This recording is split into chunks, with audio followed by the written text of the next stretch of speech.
राम शिंदे साहेब व खासदार सुजयदादा विखे पाटील यांनी मला सांगितलं आहे, तुमचं काम जसं आहे तसं चालू द्या. लोकांची कामं नडतात, ते कामं तुमच्याकडून होतात म्हणून त्यांनी मला सांगितलं आहे, तुम्ही लोकांची पहिली होती तशी कामं चालू ठेवा. सुजयदादा विखे पाटील यांना खासदार मानायचं एकच कारण, आत्ता नवीन खासदार झालेले त्यांचं कुणाला सहकार्य नाही, त्यांचं कुठं ऑफिस नाही, त्यांचं कुठं दवाखाना नाही, त्यांचं कुठं काही नाही, त्यांच्याकडून कोणाला सहकार्य होत नाही. त्याच्यामुळे आमचे खासदार सुजयदादा विखे पाटील हेच लोकांना सहकार्य करतात. त्याच्यामुळे मी त्यांना खासदार म्हणतो. आणि अहिल्यानगर दक्षिणमधले सर्व तालुके येथील शेतकऱ्यांना मी हात जोडून विनंती करतो, तुम्ही तुमच्या बाकीच्या तालुक्यांचे आमदार जास्त मताने निवडून दिले आहेत, फक्त आमचे कर्जत जामखेडच्या शेतकऱ्यांनी अशी चूक केली आहे, आमचे राम शिंदे साहेबांना थोड्या मतावरून घालवलं आहे. त्याच्यामुळे मी तुम्हाला विनंती करतो, खासदारकीच्या वेळेस तुम्ही तसंच केलं, या वेळेसुद्धा तुम्ही तसंच केलं, तरीसुद्धा आमच्या नेत्यांनी तुमची कामं करण्यासाठी मला सांगितलं आहे. त्याच्यामुळे मी तुमची कामं आता परत चालू केली आहेत. आज सकाळी मला एका डाकू लिमगावच्या शेतकऱ्याचा फोन आला होता. ते म्हणाले माझ्या कामाचा उल्लेख करत नाही, अधिकाऱ्याचा उल्लेख करत नाही. त्यांनी सांगितलं माझ्या कामासाठी मी एका अधिकाऱ्याला म्हणा, दुसरा इतर अजून कोण असतील, त्याला 2.5 लाख रुपयाला काम ठरले होते, त्यांना 1 लाख रुपये दिलेत.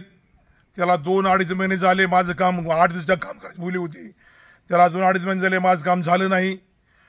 त्यांनी मला फोन केला. मी सांगितलं आमचे भारतीय जनता पार्टीचे भूतपूर्व किंवा महायुतीचे एखादा पदाधिकारी त्यांना मला फोन करायला सांगा.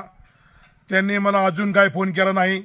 म्हणजे हा शेतकरी रोहित पवार यांचा कार्यकर्ता असावा, त्याच्यामुळे त्यांनी मला परत फोन केला नाही.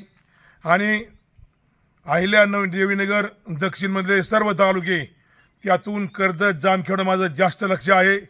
येथील शेतकऱ्यांना मी हात जोडून विनंती करतो, तलाठी आणि मंडल अधिकारी यांनी तुमच्या कामासाठी म्हणजे खरेदी खत उतारा नोंद करणे, अजून 21,000 उत्पन्न दाखला देणे, इतर सगळं कोणतं बी तर अडचणच काम त्यांना अजिबात 1 रुपया द्यायचा कामं नाही.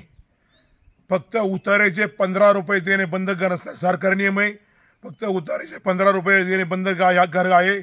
बाकीच्या कुठल्याच कामाला 1 रुपया लागत नाही. त्याच्यामुळे तुम्ही मला फोन करा, तुमचे काम मी फुकट करून देतो. ह्यांना 1 रुपया द्यायचं नाही, ह्यांना सरकारी लाखो रुपये पगार असतात. त्याच्यामुळे पण तुम्ही शेतकऱ्यांनी आम्हाला ह्या असे 2-3 निवडणुकीत फसवलं आहे, तसं आता या जिल्हा परिषद पंचायत समिती निवडणुकी आम्हाला तुम्ही फसवलं नाही पाहिजे. त्याच्यामुळे मी परत कामाचा जोर धरला आहे. आणि शेतकऱ्यांना माझा मी फोन नंबर देतो, 94 20 34 37 09. माझे नाव सुनील काका यादव, अहिल्यादेवीनगर दक्षिण जिल्हा अध्यक्ष किसान मोर्चा भारतीय जनता पार्टी. हे पद मला आमच्या नेत्यांनी दिलं आहे. आणि या पदावर राहून शेतकऱ्यांची गोरगरिबांची आजपर्यंत नाही ती कामं करून दिली. पण ह्या माझ्या कामाला यश येताना दिसत नाही. कामं आम्ही करतो सगळेजण मिळून, आणि तुम्ही मतदान दुसऱ्याला करता. हे असं इथून पुढे तरी होऊ देऊ नका, अशी माझी तुम्हाला विनंती आहे. आणि परत सांगतो, तलाठी सर्कल यांना अजिबात कुठले रुपये देऊ नका. 50,000 रुपये घेतात उतारा नोंद करायला. त्यांना ही त्यांच्या 40 दिवस किंवा 1 महिना यांची मुदत असते उतारा नोंद करण्यासाठी. त्यांना हे नोंद करणे बंधनकारकच असते. पण हे शेतकरीला पैसे मागितले की लगेच शेतकरी लगेच पैसे देऊन टाकतात. हे असं न करता तुम्हाला पैसे मागितल्यावर मला फोन करा, मी तुमचं काम फुकट करून देतो. हे आत्ता 2-3 दिवस झाले जामखेड तालुक्यामध्ये एका तलाठीने उतार्या खरेदी केलेले उतारा नोंद करण्यासाठी 10,000 रुपये मागितले. त्या शेतकरीने मला फोन केला. मग आम्ही पुढचं काय करायची कारवाई केली. तो तलाठी अक्षरशः अँटी करप्शनने पकडला. माझा काय संबंध नाही, त्या शेतकऱ्याने पकडून दिला आहे, अँटी करप्शन पकडला. त्याच्यामुळे ह्या अधिकाऱ्यांना सांगतो, 1 रुपया घ्यायचं तुमचं काही संबंध नाही. तुम्ही आजपर्यंत पैसे खाल्ले असतील ते खाल्ले असतील. आता शेतकऱ्यांना अजिबात दरा देऊ नका. आणि शेतकऱ्यांचं मी एवढी बाजू धरतो, अधिकाऱ्यांना विरोध करतो, अधिकारी मला सहकार्य करीत नाहीत आणि तुमची बाजू धरल्यामुळं तुम्ही आम्हाला मतदान करीत नाहीत. मग हे माझा नेमका फायदा काय होतो? माझा काही दमडीचा कुठला फायदा नाही.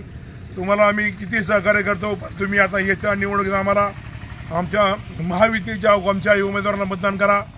त्याच्यामुळे मी एवढं पळत आहे असं मी तुम्हाला सांगतो. हे आमचं भैरववाडीचं ग्रामदैवत पाठीमागे मंदिर आहे. माझी आज इच्छा झाली आमच्या मंदिरापुढे हिडो काढायचा. त्याच्यामुळे मी आज आमच्या मंदिरापुढे हिडो काढत आहे. परत शेतकऱ्यांना विनंती करतो, कुठल्याच अधिकाऱ्याला 1 रुपया द्यायचं कामं नाही. फक्त मला फोन करा, मी पुढचा कार्यक्रम मी करतो आणि तुमचं काम मोफत करून देतो. शेतकरी काय करतात? शेतकरी घाबरतात.